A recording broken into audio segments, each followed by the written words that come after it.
Son las 9:21 y recibimos al congresista Edgar Tello de la bancada del bloque magisterial. Son 9 congresistas que tendrán que pronunciarse sobre la admisión o no de la moción de vacancia de la presidenta Dina Boluarte, pero también las interpelaciones que van a tener lugar hoy de los ministros de Defensa y del Interior respectivamente.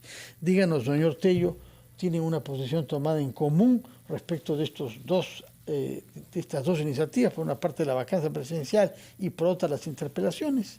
Buenos días, Fernando. Buenos días. Buenos días, Mávila, y gracias por la invitación. Nosotros justamente tenemos una reunión en la bancada antes de comenzar la sesión para hacer la evaluación, ¿no? Pero eso no exime de que tienen que dar su balance sobre los muertos que han habido en estas movilizaciones, ¿no? Más de 60 fallecidos, muchos heridos, muchos también detenidos. Entonces creo que todo eso merece un balance que tiene que dar la señora Dina a la población, ¿no? Dina Boluarte, pero además los ministros que están convocados. También los ministros, como responsables de las carteras, también tienen que informar a la población porque está indignada y vemos que todavía en Puno siguen las movilizaciones. Hay necesidad de que se aclare y puedan responder políticamente y luego también diga quiénes son los responsables, ¿no? de toda la represión que ha habido y también de los fallecidos. Usted acaba de decir algo muy interesante. Se tiene que esclarecer lo que ocurrió. Hay una investigación en la Fiscalía, ¿no? Hay un equipo, es más, un equipo especial que se ha anunciado, se va a conformar especialmente para ver este asunto. También en el Parlamento una comisión investigadora. Sin embargo, ya hay un pedido de vacancia en contra de la presidenta, una moción de vacancia en contra de la presidenta por incapacidad moral permanente debido precisamente a este tema. Y quienes critican la presentación de esa moción de vacancia dicen, quienes han presentado esto son aquellos que decían que no cabía la incapacidad moral permanente en el caso de Castillo después de un cúmulo de una larga lista de denuncias por casos de corrupción, porque exigían precisamente primero el esclarecimiento y las investigaciones. ¿No hay una contradicción? ¿No hay una vara distinta para medir a Pedro Castillo y ahora para medir a Dina Boluarte? Bueno, por eso justamente en nuestra bancada nos vamos a reunir para evaluar ello. Y el que habla siempre ha declarado a los medios en la gestión del profesor Pedro Castillo. ¿Pero usted está a favor o en contra de la vacancia de la señora Boluarte? Por eso quiero Boluarte? llegar. Cuando me pedían sobre mi posición sobre la vacancia del profesor Pedro Castillo, siempre manifestaba de que no defiendo personas, sino principios y derechos, y tengo que escuchar el sustento político y legal para poder dar mi votación. Por eso yo votaba en contra, porque no había. Ahora, de igual manera, ¿no? Yo no defiendo a la señora Dina Boluarte en la gestión, pero yo defiendo principios y derechos, pero tengo que escuchar también el sustento que den la moción que ha presentado la bancada sobre esta vacancia, ¿no? Y sobre eso tomaré una decisión. Pero no ha firmado usted. No, yo no he firmado. Y pero de su bloque solamente 1 sobre 9 creo que ha firmado. Así la es, moción. hay uno. ¿Por qué? ¿Por qué es tan minoritario el respaldo a la moción de vacancia en su bancada parlamentaria? Es que, como lo hemos manifestado, ¿no? Tiene que haber sustento político y legal también, ¿no? Al menos lo que pensamos algunos de la bancada es eso, para poder tomar una decisión. Yo voté contra la vacancia del profesor Pedro Castillo en 2 oportunidades, pero la tercera yo voté a favor. ¿Por qué? Porque el profesor Pedro Castillo había cometido una infracción constitucional, ¿no? Y estaba ya anunciando que se cierren las instituciones como el tribunal, el poder judicial. Entonces, ahí se está atentando contra el marco legal vigente. Podremos discrepar, pero hay que agotar las vías que el marco legal vigente también me permite hacer. Lo que nos acaba de decir me lleva a pensar, o nos llevaría a pensar, que usted entonces está completamente de acuerdo con la situación legal del señor Castillo en este momento, incluyendo su detención preventiva. Bueno, las investigaciones determinarán las responsabilidades que cada uno debe tomar. Pero acaba de decir que ha votado por la vacancia precisamente porque era claro y evidente que él había vulnerado el orden constitucional.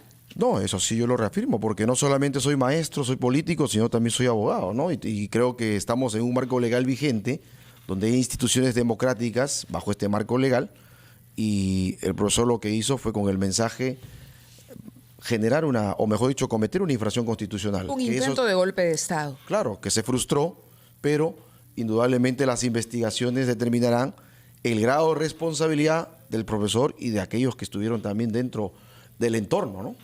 ¿Y cómo explica usted que tantos peruanos, de acuerdo a las encuestas, no crean que Castillo cometió un golpe de Estado, sino más bien algunos de ellos creen que es el Congreso, del que usted forma parte, que cometió un golpe de Estado contra Castillo. ¿Cómo se llega a formarse esa opinión?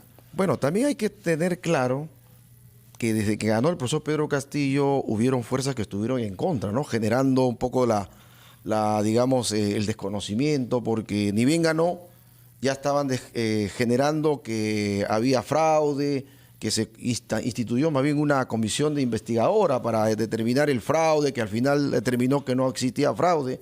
Es decir, había ya una corriente fuerte también de desconocerlo al profesor, pero indudablemente que bajo argumentos pues, de las mociones, pero ya pues, el profesor confió en su entorno y el entorno lo hizo llevar, digamos, a lo que ya todos conocemos que es el 7 de diciembre, ¿no? Y que eso obviamente está en investigación para ver los responsables. ¿Apoyó usted la expulsión de Betsy Chávez?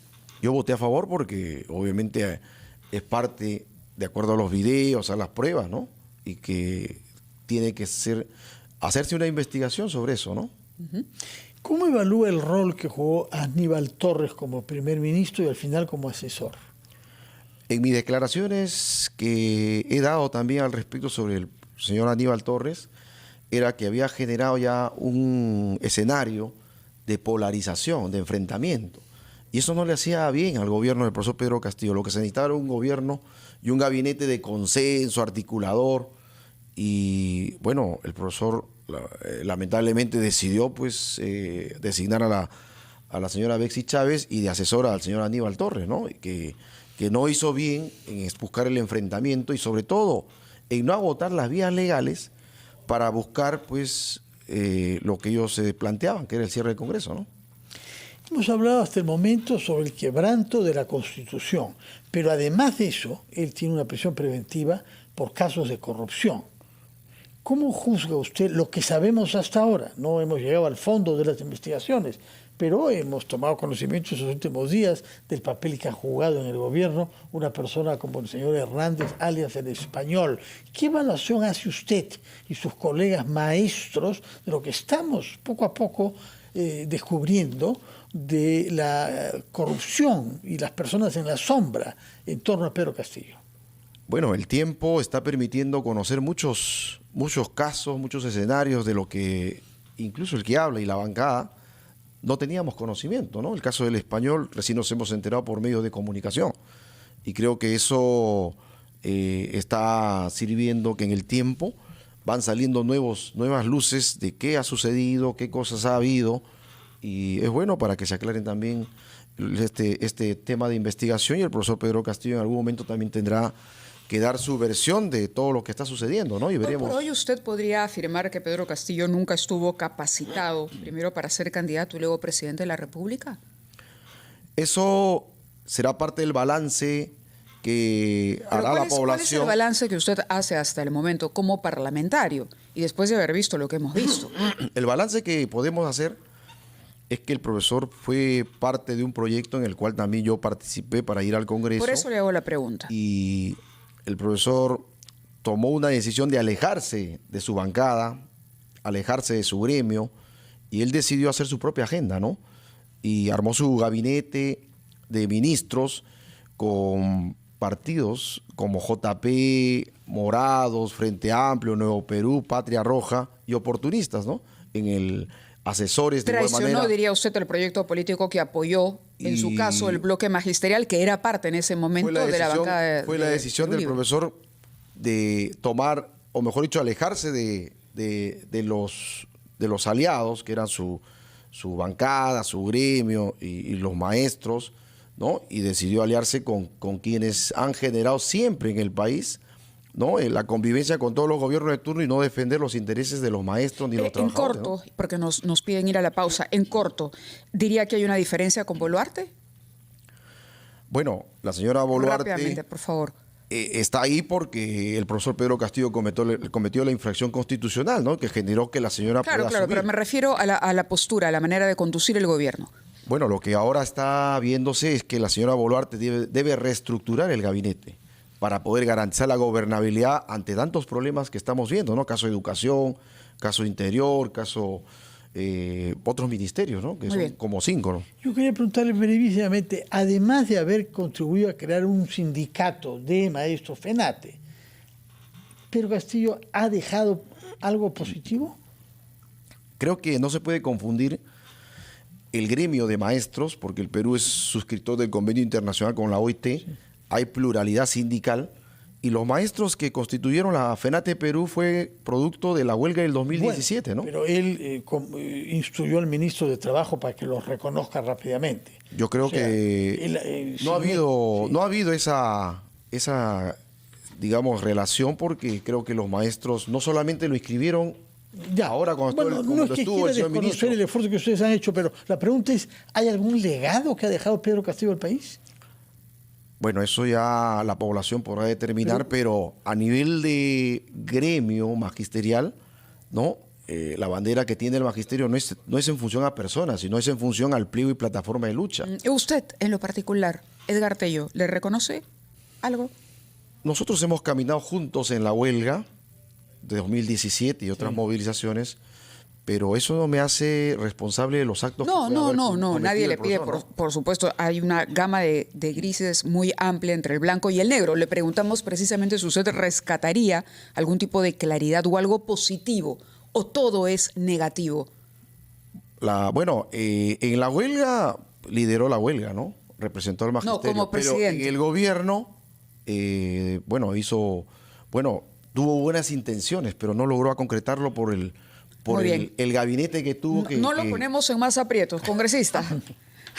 Gracias por estar con nosotros. Muy buenos días. Muchas gracias. Muy buenos días. Vamos a hacer una pausa y retomamos ampliación de noticias.